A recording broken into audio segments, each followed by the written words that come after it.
Mesdames et messieurs, bonjour, il est 15 heures. Bienvenue dans cette nouvelle édition. Voici les principaux titres. Le président de la République a présidé aujourd'hui la cérémonie d'acquisition du premier scanner de la région du Sud à l'hôpital régional d'Ali Sabieh. Réunion entre le MENFOP et le ministère de la décentralisation concernant les préparatifs des épreuves du bac 2023.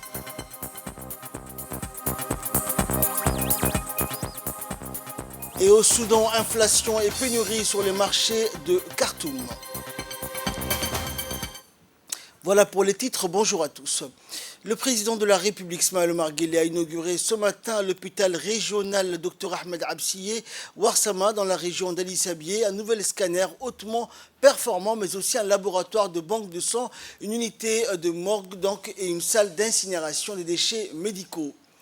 Arrivé à bord d'un hélicoptère à Ali Sabieh, le président de la République a été accueilli chaleureusement à son arrivée à l'aérodrome de la région d'Ali Sabieh par le ministre de la Santé, Dr Ahmed Roble Abdileh, le préfet de la région d'Ali Sabieh, Moussa Aden Migane, le président du conseil régional, Sharmak Hassan, et les différents corps armés donc, ont été présents également pour accueillir le chef de l'État lors de son arrivée à l'aérodrome de la région.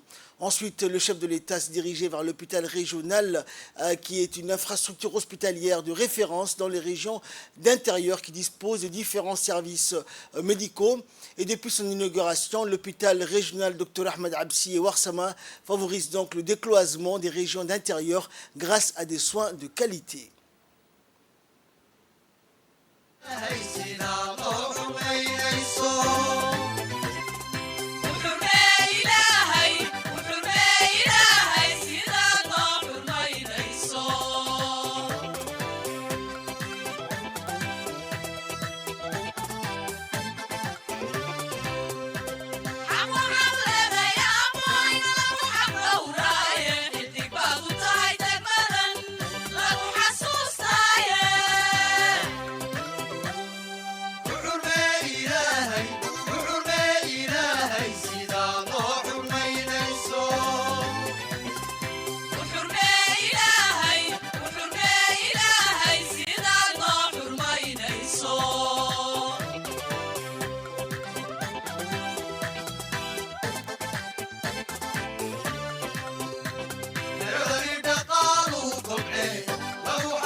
Voilà donc pour ce qui est de l'inauguration de cette unité de scanner dans la région d'Ali Sabieh. Nous reviendrons bien sûr plus en détail sur cette information dans nos prochaines éditions. Sous la présidence de l'honorable Sharmak Moussa Arré, la commission de l'économie générale des finances et du plan s'est réunie ce jeudi en vue d'examiner en 2 temps un global de 5 questions de loi portant approbation des comptes financiers de l'ADDS et du Diwan des biens WARF.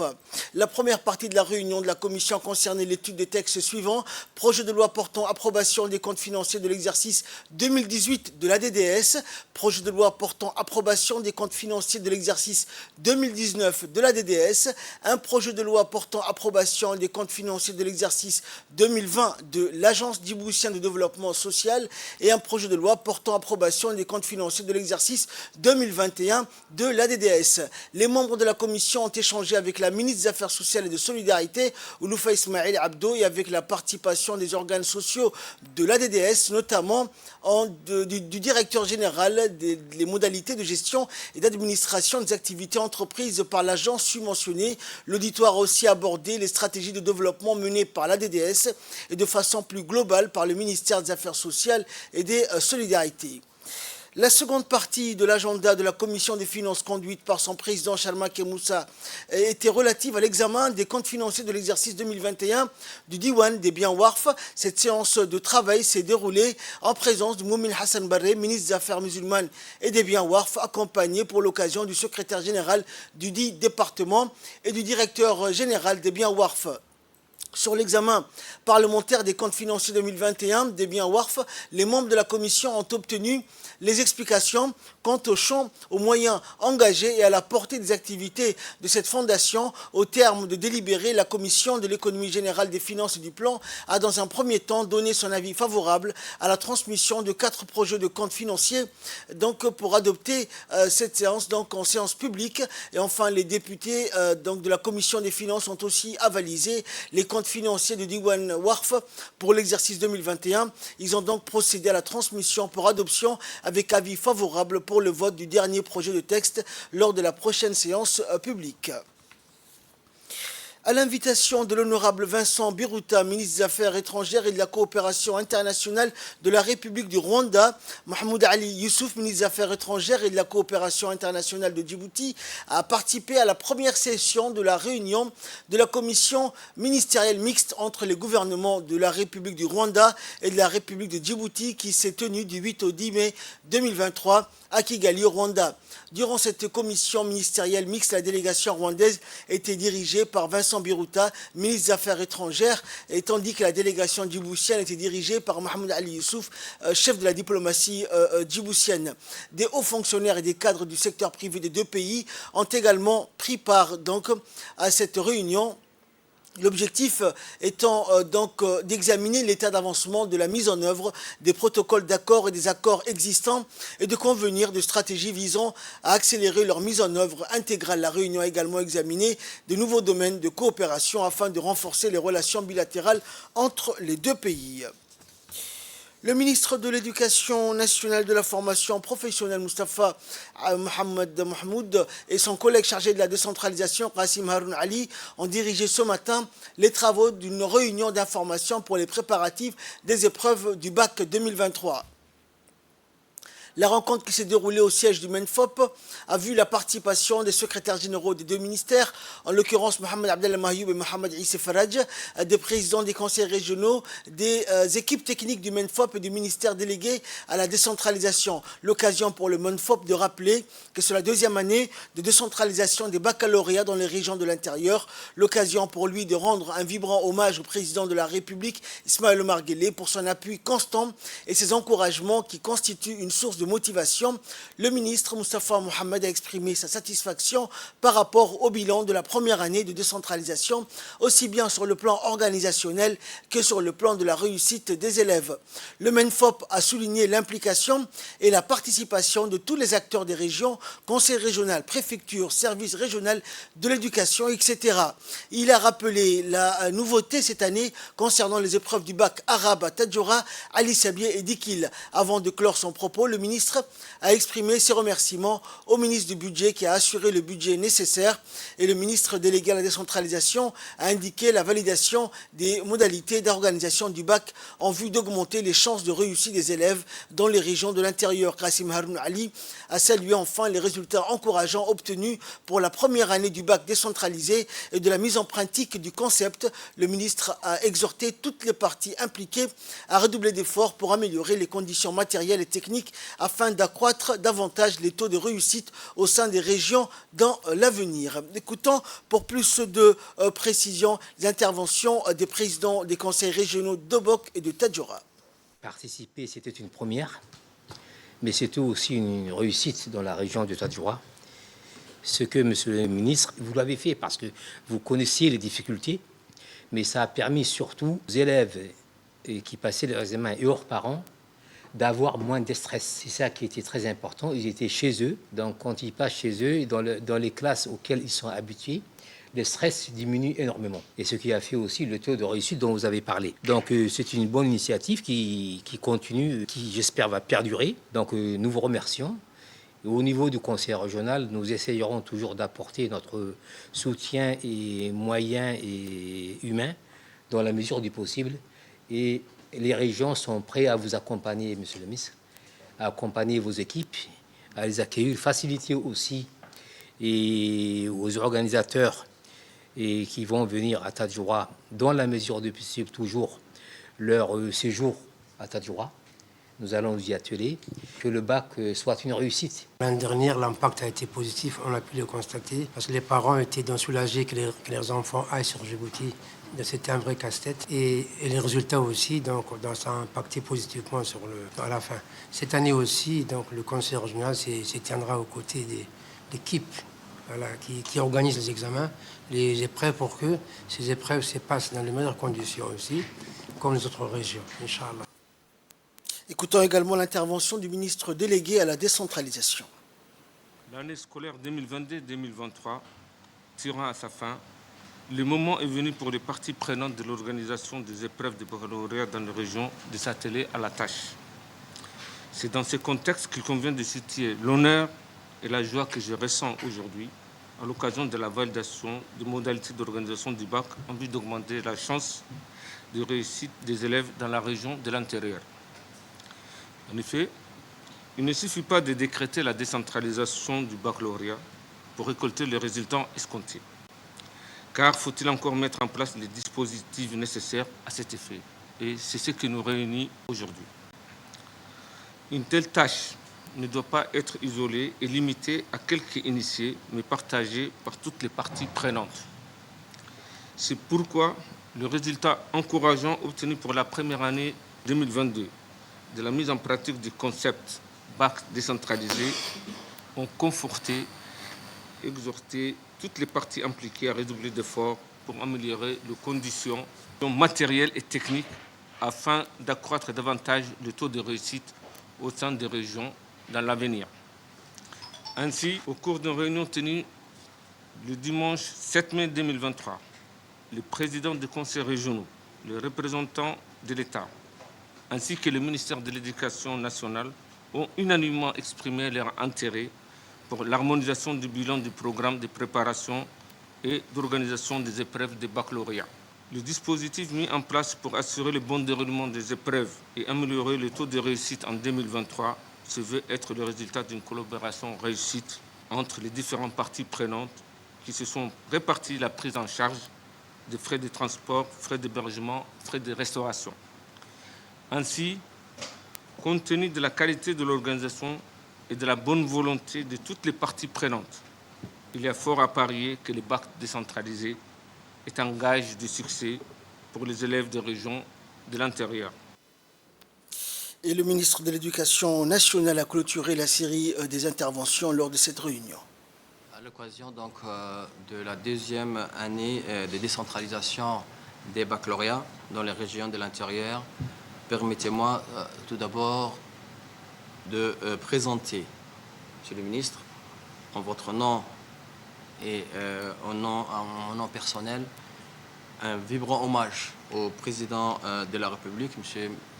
Ismaël Omar Guelleh, pour son soutien constant et ses encouragements qui constituent pour nous une source de motivation et d'encouragement. Si ce choix historique de décentraliser a été donc une réussite, et c'est surtout grâce à son soutien indéfectible. Aujourd'hui, nous exprimons notre satisfaction du bilan de la première année de décentralisation, aussi bien sur le plan organisationnel que sur le plan de la réussite des élèves. Les données sont là. Elles ne peuvent que nous encourager à poursuivre cette décision de décentralisation de la passation des épreuves orales et écrites du baccalauréat. Notre plus grande satisfaction porte sur le service rendu aux parents et aux élèves qui sont très confiants et qui accompagnent au quotidien leurs élèves. L'implication et la participation des régions, conseils régional, préfecture, service régional de l'éducation, associations de parents d'élèves, société civile et secteur privé, notamment hôtelier, a été donc exemplaire l'année dernière. Et je vous en remercie, messieurs les présidents. Grâce à vous et à nous tous, nous avons pu donc garantir l'assurance qualité pour assurer donc les conditions de passation transparentes et équitables.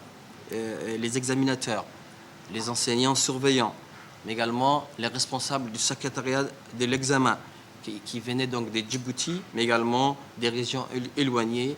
Et tous ces personnels ont été donc bien accueillis dans les régions. La nouveauté, mesdames et messieurs, cette année, c'est que également les épreuves décentralisées vont également les épreuves du baccalauréat arabe à Tadjoura, à Ali Sabih, à Dekhil vont être également décentralisées. Nous sommes donc toujours aussi déterminés à assurer cette décentralisation avec la même exigence et la même intransigeance en termes d'assurance qualité. Je voudrais, Monsieur le ministre, avant de clôturer mes propos, adresser mes remerciements à Monsieur le ministre du Budget qui nous a assuré le budget nécessaire. Dans l'actualité également, une délégation djiboutienne conduite par le ministre de l'économie et des finances, Ilyas Moussa Daoualé, a participé aux assemblées annuelles du groupe de la Banque islamique de développement qui a eu lieu à Jeddah en Arabie Saoudite. En marge des assemblées annuelles de la Banque islamique de développement, la délégation djiboutienne a eu une rencontre bilatérale avec la Société internationale de financement du commerce et son DG, donc M.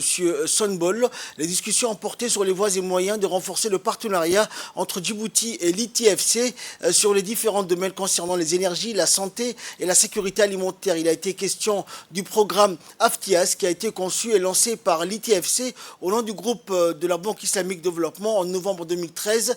Il s'agit d'un programme multidonateur, multi-pays et multi-agences visant à stimuler le commerce arabe en améliorant la compétitivité des entreprises et en facilitant le commerce, ainsi que du programme Arab Africa Trade Bridge qui a été donc élaboré en 2017 pour relever certains des défis rencontrés dans la promotion du commerce et de l'investissement entre les pays arabes et africains et dans le développement de partenariats commerciaux interrégionaux. Et enfin, la République Djibouti, représentée par le ministre de l'économie et des finances et le DG de l'ITFC, ont signé un important accord cadre de financement du commerce avec la République de Djibouti. La délégation conduite par le ministre comprend le secrétaire général du ministère du Budget, le directeur exécutif de la BCD, le directeur général du Fonds de garantie et du consul de Djibouti à Jeddah et des hauts responsables. Dans le cadre de la coopération française, les marins-pompiers de Marseille ont octroyé une formation de 2 semaines au profit de 15 stagiaires sapeurs-pompiers. L'événement s'est déroulé au quartier général de la protection civile. En effet, cette formation a été axée sur le sécurisme et la protection civile. La mixité a été au rendez-vous au sein de ces stagiaires sapeurs-pompiers djiboutiens où 5 jeunes filles ont suivi cette formation sur les techniques de sécurisme. Le commandement de la protection civile entretient une relation séculaire avec les sapeurs-pompiers français et celle-ci se traduit par des formations constantes avec la protection civile djiboutienne. Une cérémonie riche en couleurs qui s'est clôturée par la traditionnelle remise de diplôme au profit des stagiaires sapeurs-pompiers. Et ensuite, le colonel Mohamed Moussa Mohamed Deheye a remis un cadeau au colonel Le Golf en signe de remerciement. Et dans une allocution faite à cette occasion, le représentant de la coopération française, le colonel Le Golf, s'est dit heureux de la pérennisation de la coopération des corps français, des sapeurs-pompiers et leurs pairs djiboutiens. Dans différents domaines d'expertise et tout ça pour à la fois renforcer les capacités de la DNPC et surtout, et derrière tout ça, pour le bien et le bénéfice de toute la population de Djibouti et c'est là notre plus beau résultat. Voilà, merci beaucoup à tous, félicitations aux lauréats. Voilà, donc c'était l'appel à la prière d'Al-Asr. Nous retrouvons la suite de notre journal. Nous étions donc à la cérémonie de fin de formation qui a été organisée donc à la protection civile de Djibouti. Écoutons pour plus de précisions concernant cette formation le colonel des sapeurs-pompiers. À chaque cérémonie, le colonel Le Goff, qui est l'attaché de la sécurité intérieure auprès de l'ambassade de France, qui ne ménage aucun effort pour qu'on puisse réaliser dans des conditions décentes ce genre de formation. Par le biais aussi de mon conseiller, le lieutenant de vaisseau Aurélien Chanmy, et de l'ensemble des autres officiers de la protection civile, mais aussi mes chers collègues de pompiers de l'air de Djibouti, de la base 188. Les officiers supérieurs ici à ma droite, le commandant Hassan, et tout le staff technique, service formation, lieutenant Abdelkader, et j'en passe, et des meilleurs qui ont fait que tout cela soit réalisé dans les conditions les plus meilleures pour qu'on puisse arriver au fin. Encore une fois, mes félicitations pour ceux qui n'ont pas réussi, parce qu'il y a des échecs, hein, mais ce n'est qu'un début, il n'y a pas à avoir honte. Vous allez persévérer, comme on dit en bon langage de chez nous, Inch'Allah, la prochaine fois qu'une formation aura lieu. Dans le reste de l'actualité, le concours défi lecture des écoles annexes a eu lieu aujourd'hui au centre de formation des enseignants de l'enseignement fondamental et organisé par le centre en collaboration avec l'UNFD dans le cadre du programme DEGRA. Ce concours défi lecture a opposé les élèves de 5e des écoles d'annexe 1, d'annexe 3 bis et d'annexe 4. Les élèves de l'école d'annexe 4 ont remporté la première place et ont gagné les tablettes pour enfants offertes par l'UNFD avec le financement de l'USAID. Les élèves de l'école annexe 1 ont obtenu la seconde place et se sont vus décerner un prix composé de manuels scolaires, et troisième prix est revenu aux élèves de l'école annexe 3 bis. Le concours défi lecture a été présidé par la directrice générale du centre de formation et en présence du coordinateur des projets par intérim. Et en prépare également cet événement les membres des associations des parents d'élèves et des enseignants venus soutenir les élèves concourants. Dans le cadre du projet des GRA, l'UNFD accompagne et soutient la promotion de la lecture dans l'enseignement de base à l'école de la République.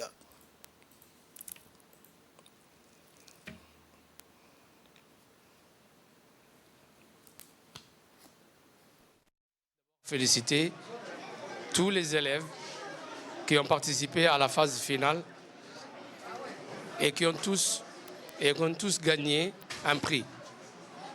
Les prix ont été longuement réfléchis et je suis sûr et certain que les prix qui ont été gagnés vont servir à tous les élèves. Je vais donc dire félicitations à tous les élèves, mais également à tous les enseignants qui ont sué pour ça, pour les amener jusqu'ici.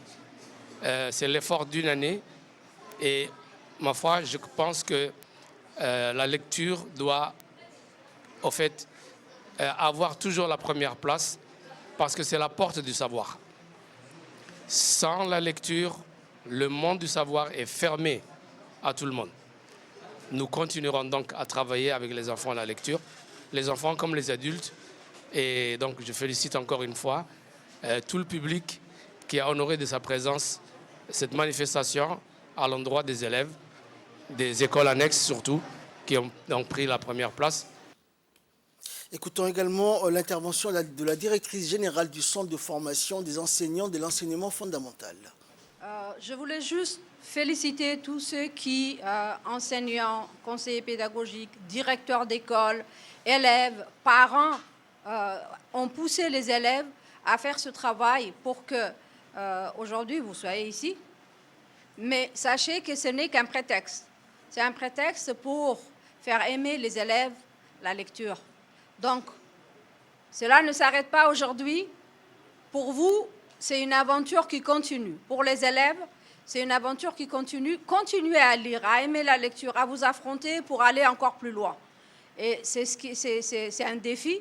Cela s'appelle comme ça, hein. Défi lecture, c'est un défi que vous vous lancez et pour que vous ne soyez pas en marge des connaissances, comme l'a dit tout à l'heure l'inspecteur Abdelhaï, c'est la clé, la lecture. Si vous ne savez pas lire, vous n'aurez pas accès aux connaissances, aux livres, à cette chose merveilleuse qu'est la lecture qui nous fait voyager, découvrir, et c'est tout cela qu'on veut que vous ayez, auquel vous ayez accès. Donc encore félicitations à tout le monde, puisque ce matin, il y a eu certes annexe 4 première, annexe 1 deuxième et annexe phare qui participent, il faut le souligner, pour la première fois à Défi Lecture, qui se sont classés ainsi, mais qui ont fait un merveilleux travail. C'est ce travail-là derrière qu'il faut saluer. Les parents nous ont accompagnés, c'est une très bonne chose, et on compte sur eux pour continuer à suivre les élèves. Il ne me reste plus qu'à remercier aussi l'USAID qui nous appuie financièrement pour que ces journées se réalisent, et l'UNFD qui est le bras de ce travail et qui suit aussi derrière pour que nous puissions concrétiser ce travail de lecture dans les écoles. Le ministère sera toujours là, présent pour les élèves et pour les faire réussir tous. L'école saoudienne à Djibouti a organisé hier soir dans la grande salle du Palais du Peuple une cérémonie dédiée à la 25e promotion d'élèves de terminale qui a été nommée la promotion Salah Al-Gamdi. L'événement s'est déroulé sous le patronage de l'ambassadeur du serviteur des deux saintes mosquées à Djibouti, Faisal Ben Sultan Al-Qabbani, en présence des ambassadeurs des pays arabes, à leur tête le doyen du corps diplomatique à Djibouti, l'ambassadeur de la République du Yémen, Abdallah Ben Moussallam Al-Surtari, et le secrétaire général du ministère de l'Éducation nationale et de la formation professionnelle, Mohamed Abdallah Mahyoub, ainsi que le directeur de l'école saoudienne. Cette cérémonie a vu également la participation des membres de la mission saoudienne à Djibouti, le maire de la capitale et des représentants d'organisations caritatives à Djibouti, dont le directeur général de l'ONG Al-Rahma International, Abdul Ghani Al-Qourachi, et le directeur général de l'Académie des sciences et technologies industrielles. En outre, le président du groupe Abu Ahmed, Haji Abdurrahman Ahmed Taha. Les élèves de l'école saoudienne ont présenté des chansons, y compris une courte pièce de théâtre sur l'éducation, suivie d'une présentation vidéo sur les activités scolaires et communautaires mises en œuvre tout au long de l'année académique en cours 2022-2023.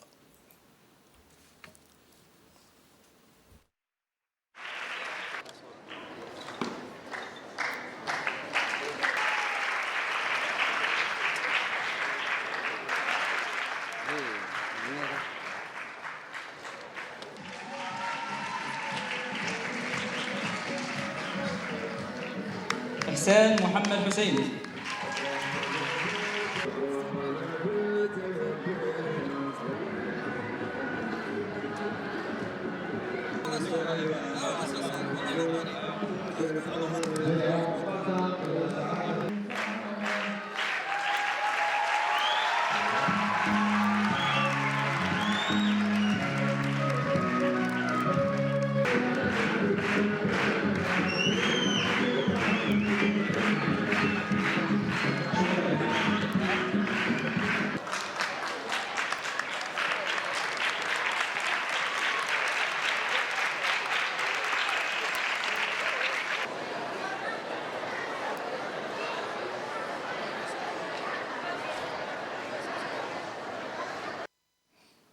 Et enfin, direction Obok pour clore l'actualité nationale, où une importante délégation conduite par le capitaine vaisseau François-Xavier, adjoint commandant des forces françaises stationnées, et la première conseillère de l'ambassade de France à Djibouti se sont rendus donc à Obok pour la cérémonie d'inauguration du cimetière marin d'Obok.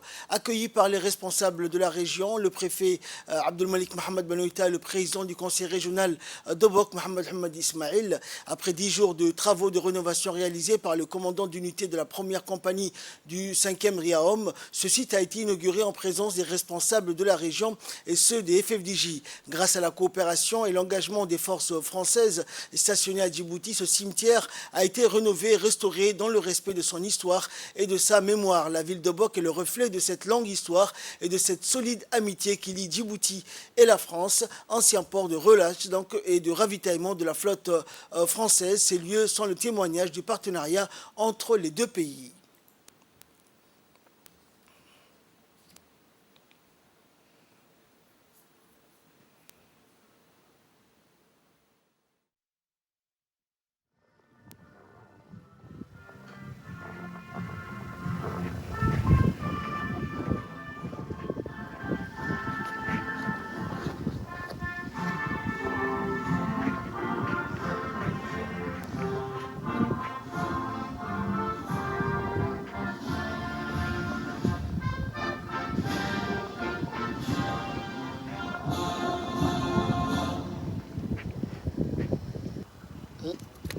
Hey,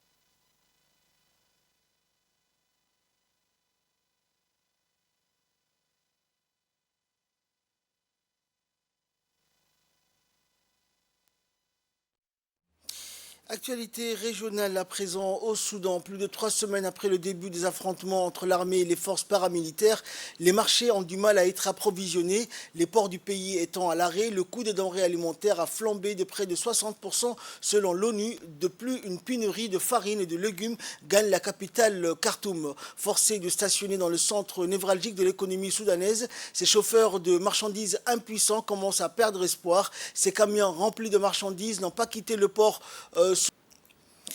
Et une nouvelle africaine toujours, 15 enfants sont morts noyés et 25 portés disparus après le naufrage de leur embarcation mardi sur une rivière dans l'état de Sokoto, dans le nord-ouest du Nigeria, a indiqué hier un responsable local. Les enfants originaires du village de Dundeji allaient chercher du bois dans la brousse de l'autre côté de la rivière Chagari lorsque leur embarcation surchargée a chaviré, a déclaré le responsable administratif qui a supervisé l'opération de sauvetage. L'état de Sokoto est une région rurale reculée du nord-ouest du Nigeria et l'une des plus pauvres. Les accidents impliquant des bateaux y sont fréquents comme dans le reste du Nigeria. Ils sont souvent liés à une surcharge des navires, à une vitesse excessive, à un mauvais entretien ou au non-respect des règles de navigation. C'est tout pour cette édition. Merci à vous de nous avoir suivis. Excellent après-midi sur Télé Djibouti.